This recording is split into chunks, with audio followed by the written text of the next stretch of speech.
Today, comment allez-vous les amis? Moi ça va super. Vous voulez voir où je suis?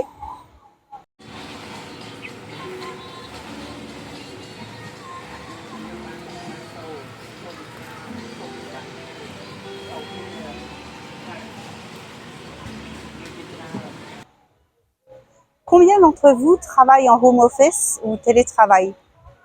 Est-ce que vous avez déjà essayé de travailler dans les endroits de coworking? Qu'est-ce que vous en pensez? Alors quand on travaille seul de son côté, parfois on a envie de créer du lien, de voir de nouvelles personnes, d'être inspiré plutôt que de rester à la maison.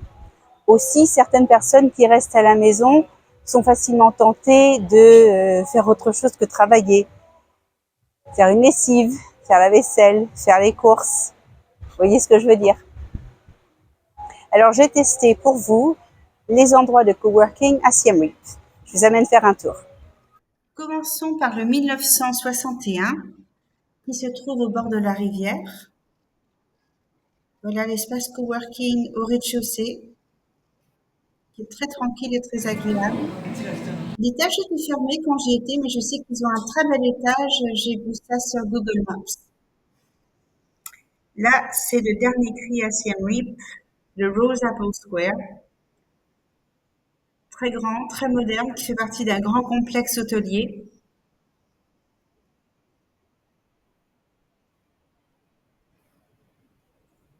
Donc là, nous sommes à l'étage dans l'espace travail.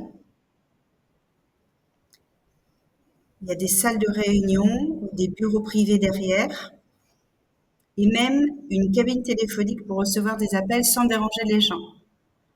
Un coin locker.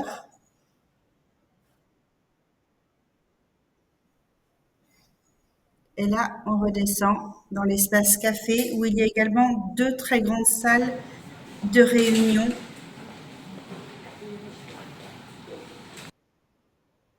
qui sont évidemment modulables.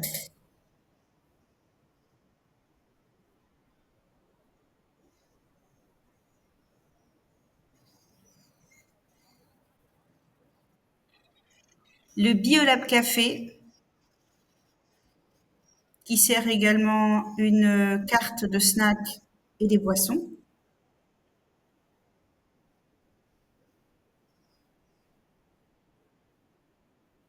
Ils ont également des salles de réunion disponibles. Et voici le Footprint, qui lui a un concept de bar snack en bas, avec des livres d'occasion.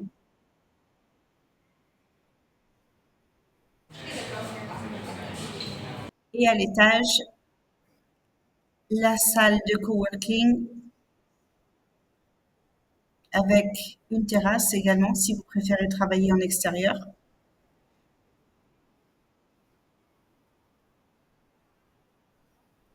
Et d'autres bureaux privés derrière la vitre. Le Wimi est tout petit, l'espace café, mais en fait, ils n'ont que du café soluble. Ils ne proposent pas les mêmes cafés justes que les autres.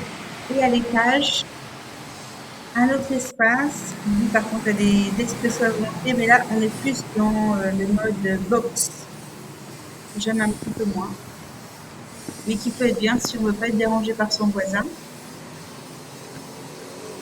Et toujours une petite terrasse. Et pensez à réviser votre anglais avant de partir. Tous ces endroits ont des avantages et des inconvénients. Je peux vous dire que la plupart d'entre eux, tant qu'on reste dans le café, c'est entièrement gratuit. Évidemment, il faut prendre une consommation. Mais si vous décidez de louer un bureau ou une salle de réunion, ça peut aller de 5 $ la journée jusqu'à une centaine de dollars la journée selon la salle de réunion. Évidemment, vous avez des équipements différents selon les endroits. Ça peut aller de juste une connexion Internet avec un tableau blanc, mais aussi une télé, un rétroprojecteur, peu importe ce dont vous aurez besoin. Vous voulez un peu de coconut avec moi?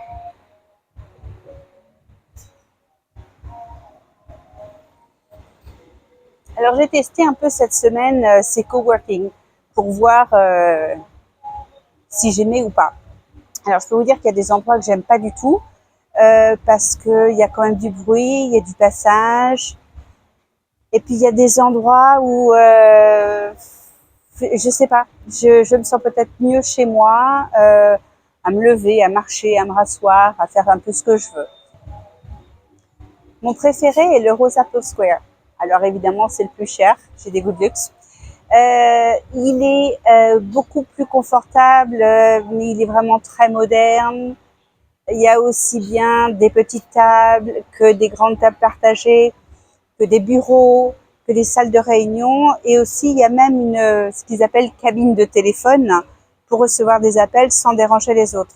Parce qu'il faut quand même savoir qu'on est dans un endroit où les gens ont besoin de concentration. Ils n'ont pas besoin d'entendre vos conversations téléphoniques.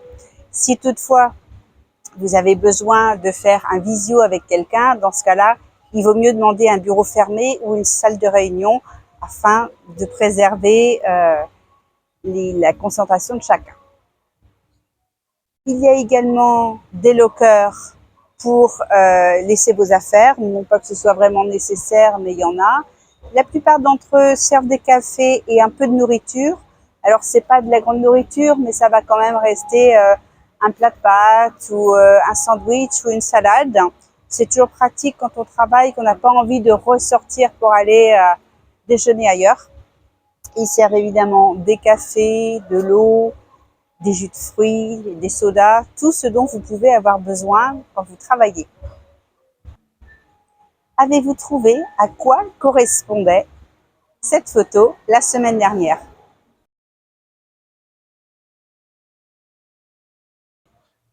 C'est tout simplement un appareil qui sert à gratter l'intérieur d'une noix de coco quand elle est sèche. Donc vous coupez la noix de coco en deux, vous la mettez sur l'embout et vous grattez. Ça vous fait de la poudre de noix de coco qui est très utilisée en cuisine ici.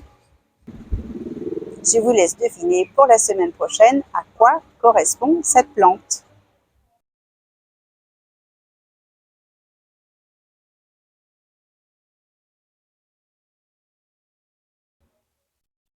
Dites-moi ce que vous pensez du coworking dans les commentaires. Est-ce que vous êtes adepte du coworking dans ces coworking spaces ou est-ce que vous préférez rester tranquillement à la maison? Merci d'avoir regardé cette vidéo. S'il vous plaît, abonnez-vous à ma chaîne et likez mon reportage d'aujourd'hui si vous l'avez apprécié. Et je vous dis à la semaine prochaine, à dimanche. Bonne semaine les amis.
Et pensez à réviser votre anglais avant de partir.